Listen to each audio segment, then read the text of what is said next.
Hello guys, welcome to Pakistani real reaction. तो कैसे हैं आप सब? उम्मीद है आप सब बढ़िया होंगे, मजे में होंगे, खुश होंगे, आबाद होंगे। मेरा नाम है मुदस्सिर। नाम मुबश्शिर। सो गाइस, वीडियो का टाइटल है ये है भारत का पावर पूरी दुनिया को छोड़ ईरान ने भारत को दी स्ट्रेट ऑफ हॉर्मोज से गुजरने की इजाजत।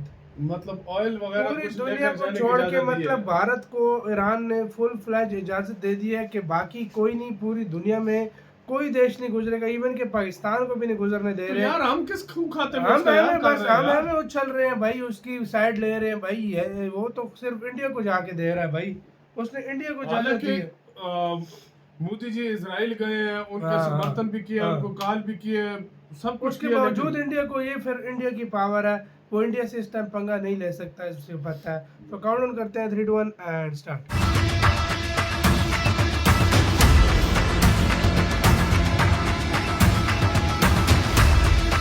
पूरी दुनिया में तो भारत की दुनिया है, बड़ा यार चुकन्ने की बात है भाई। सोचने की बात है यार।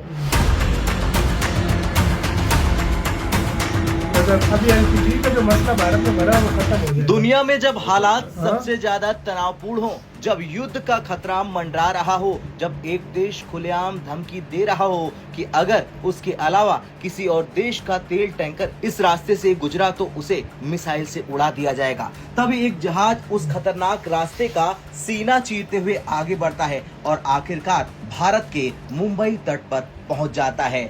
आपके सामने ये वीडियो है और ये वीडियो मतलब इस बात को इजाजत बता रहा दी है, है, जता रहा है कि भारत की ताकत क्या है। भारत का जहाज हॉर्मुज को क्रॉस करके मुंबई के तट पर पहुंच चुका है, जिसकी वीडियो आपके सामने है और आप गर्व से कह सकते हैं कि आप भारतीय हैं और भारत सबसे आगे है। भारत को कोई छेड़ नहीं सकता है, चाहे वो अमेरिका हो, चाहे वो ईरान हो, चाहे कोई और देश क्यों ना हो।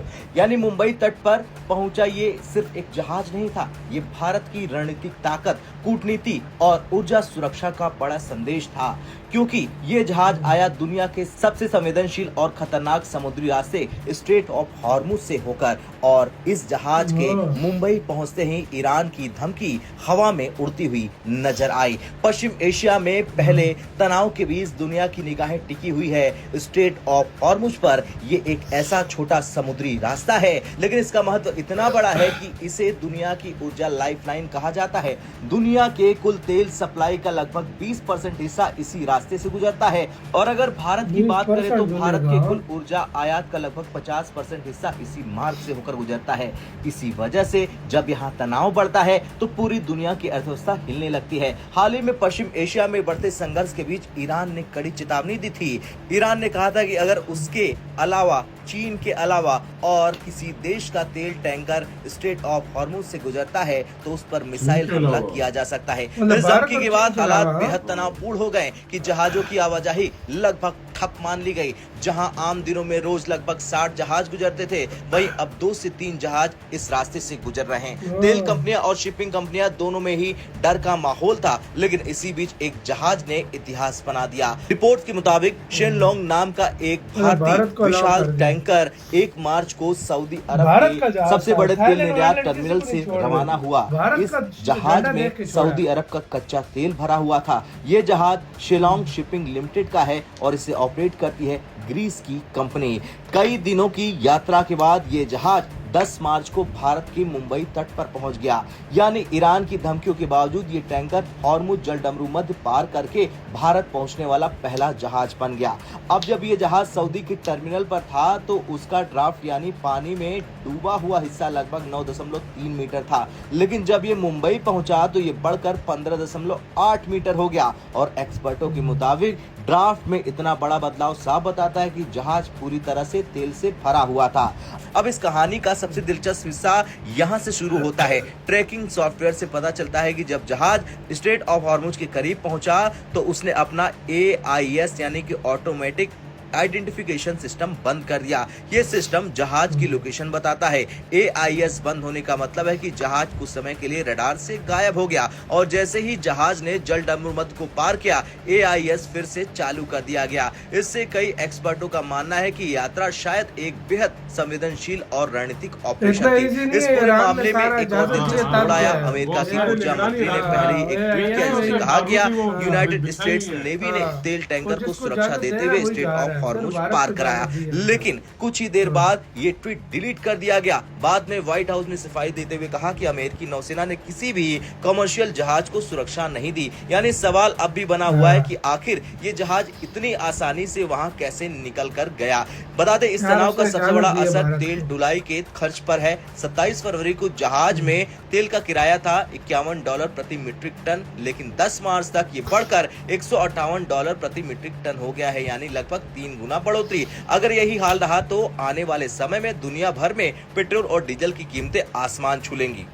शेन लॉन्ग टैंकर का मुंबई पहुंचना सिर्फ एक शिपिंग खबर नहीं है, ये 3 बड़े संदेश देता है। पहला, दुनिया की ऊर्जा सप्लाई अभी भी पूरी तरह बंद नहीं हुई है। दूसरा, भारत अपनी ऊर्जा सुरक्षा के लिए सक्रिय रणनीति अपना रहा है। और तीसरा, सबसे अहम, ईरान की धमकियों के बावजूद समुद्री रास्ते पूरी तरह से बंद नहीं हुए हैं। खैर, पश्चिम एशिया का तनाव अभी खत्म नहीं हुआ है, लेकिन इस बीच हॉर्मुज जलडमरू मध्य का सीना चीर कर मुंबई पहुंचा ये तेल टैंकर दुनिया को ये याद दिलाता है कि ऊर्जा की लड़ाई में समुद्र के रास्ते अभी भी जिंदा हैं और भारत तक पहुंचने वाली सप्लाई को रोकना इतना आसान किसी के लिए नहीं है।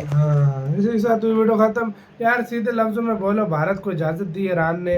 देखो जो भी है वो इसके अंदर एक, ईरान के अंदर एक सॉफ्ट स्पॉट हमेशा के लिए, हमेशा से भारत के लिए रहा है। और चीन को भारत को अपनी बंदरगाह चाहे बाहर दी रखी है, लेकिन अभी तक देखो भाई, उसने अगर इजाजत उसकी ना होती तो इसको भी उड़ा दिया जाता, लेकिन उसने प्रॉपर इजाजत दी और एलपीजी भारत पहुंची। मुझे ये समझ नहीं आती यार, हम सपोर्ट भी करते हैं, हमें तो कोई इजाजत दे ही नहीं रहा, हम सारा कुछ करते हैं। उसने कहा सिर्फ हमारे जहाज के अलावा, चाइना के जहाज के अलावा किसी को इजाजत नहीं है। और भारत किस खूह खाते में भारत को फिर दे दिया, उस भारत को दे दिए जो नेतन्याहू के साथ मिला भी है। भारत अभी कुछ दिन पहले 2 दिन बाद अटैक हो गई और फिर सपोर्ट भी भारत ने, मोदी जी ने मतलब नेतन्याहू को दिखाया, अरब कंट्रीज को दिखाई है। लेकिन उसके बावजूद यार भारत में ऐसा क्या है कि मुझे नहीं समझ आता, उसके बावजूद भारत को इजाजत दे दी उन्होंने। यार सही बात है यार, मुझे खुद समझ नहीं आती कि यार इंडिया कर क्या रहा है यार। इसको फॉरेन पॉलिसी बोले, इसको ईरान का मतलब भारत से डर बोले या कोई कूटनीति बोले इंडिया की, कुछ क्या किया यार, मुझे भारत ने यार ये चीज हम क्यों नहीं कर सकते यार? नहीं कर सकते। हम डायरेक्ट 55 रुपए बढ़ा रहे हैं तो हम ईरान से बात करके क्यों नहीं आ सकते? बस नहीं कर सकते भाई, हम नहीं कर सकते। सोची की बात है ना, हम तो हर फोरम पे ईरान का साथ दे रहे हैं भाई, तो ईरान हमें क्यों इजाजत नहीं दे रहा भाई आने के लिए? वही तो मैं भाई हैरान हूँ। ओ इतना घुमा घुमा कर हम अपने जहाज लेकर आ रहे हैं, इतना महंगा पड़ रहा है यार हम लोगों को यार। भाई बस क्या करे भाई, अब हमारी फॉरेन पॉलिसी, इधर मानना पड़ेगा फॉरेन पॉलिसी और इधर मानना पड़ेगा कि इंडिया की पावर है यार भाई, वो कर सकता है, सब कुछ भी कर सकता है। आपकी जैसे कह रहा है इस सारे मामले के ऊपर, मेरी नज़र में भारत को अब न्यूट्रल होना चाहिए, क्योंकि दोनों भारत की रिस्पेक्ट करते हैं। अपनी राय बताइएगा, अपना बहुत ज़्यादा ख्याल रखिएगा।